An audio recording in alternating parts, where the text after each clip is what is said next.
Laura Verdier, bienvenue à vous. Vous êtes ingénieure en environnement et en sécurité. 1000 fûts sont toujours stockés dans l'usine Lubrizol, on l'a vu. 160 dans un état jugé dangereux, notamment le sulfure d'hydrogène. La question est simple. Le gouvernement et la préfecture affirment qu'il n'y a pas de risque de pollution aiguë. Est-ce que vous, l'experte, vous les croyez ? Alors moi, je crois ce que je vois, c'est-à-dire les informations qui sont fournies aujourd'hui au grand public, moi inclus. C'est-à-dire qu'aujourd'hui, la seule information disponible, c'est celle de la préfecture. Et il y a très peu d'informations sur ces fûts. À part qu'ils vont être mis sous tente, sous aspiration et que les procédures vont être faites de manière sécurisée, j'ai pas plus d'informations. Alors, le gouvernement a connu des couacs dans la gestion de cette crise. Certains élus locaux, des maires, disent qu'ils ont été prévenus à 8 h du matin le lendemain de l'incendie. Le Premier ministre Édouard Philippe multiplie les déclarations. Aujourd'hui, c'était au Sénat. Écoutez. Je ne veux pas prendre le sujet à la légère, que je ne peux pas produire le résultat des analyses avant qu'elles aient été réalisées.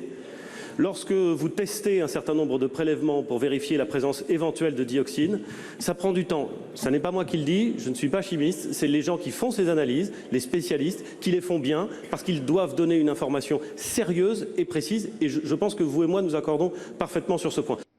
Alors là, Laura Verdier, dioxine, c'est un mot en France qui évoque un scandale au début des années 2010-2011, avec des œufs contaminés à la dioxine. Est-ce qu'il y a un risque de pollution aux dioxines ? Oui. Pourquoi ? Parce que les dioxines, c'est des produits qui se forment lorsqu'il y a une combustion incomplète. C'est typiquement ce qui se passe dans le cas d'un incendie de ce type. Donc oui, il y a un vrai risque de pollution aux dioxines. Par contre, il faut attendre, comme le disait le Premier ministre, il faut attendre les résultats pour pouvoir dire s'il y a vraiment une pollution aux dioxines. Quel est le danger des dioxines ? C'est quoi au juste les dioxines ? Les dioxines, c'est des polluants qui sont particulièrement dangereux parce qu'ils sont ce qu'on appelle CMR, cancérigènes, mutagènes, reprotoxiques. On en trouve où ? Alors on en a trouvé typiquement à Seveso, la ville qui a donné le nom de la réglementation, puisque justement suite à cet incendie majeur, il y a eu des dioxines dans toute la région. Est-il vrai que ça peut rester 12 ans dans l'atmosphère et 7 ans dans l'organisme ? Alors je n'ai pas les chiffres exacts en terre sur la durée, mais ce qui est certain, c'est que c'est du temps long.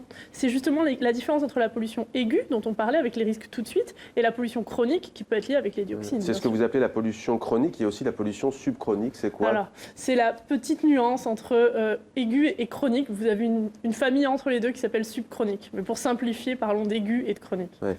Quel est le risque encouru aujourd'hui par cette population ? On parlait des femmes enceintes, on parle des enfants qui sont retournés à l'école lundi. Certains ont eu des vomissements.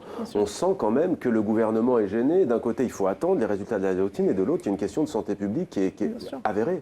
Alors, il y a l'aspect aigu. Aigu, ça veut dire quoi ? Ça veut dire que cette usine, en prenant feu, elle aurait pu faire un Tchernobyl chimique et avoir des morts tout de suite. Ce n'est pas le cas, bien heureusement. Par contre, l'aspect chronique, ça va être potentiellement cette dioxine. Par contre, c'est du temps long.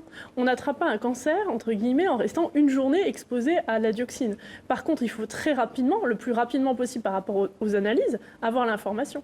Et on précise, Laura Verdier, qu'il y a un numéro 0800 00 97 85. Vous le voyez affiché à l'écran pour toute question aux habitants de Rouen et de sa région. Merci Laura Verdier d'avoir répondu à nos questions.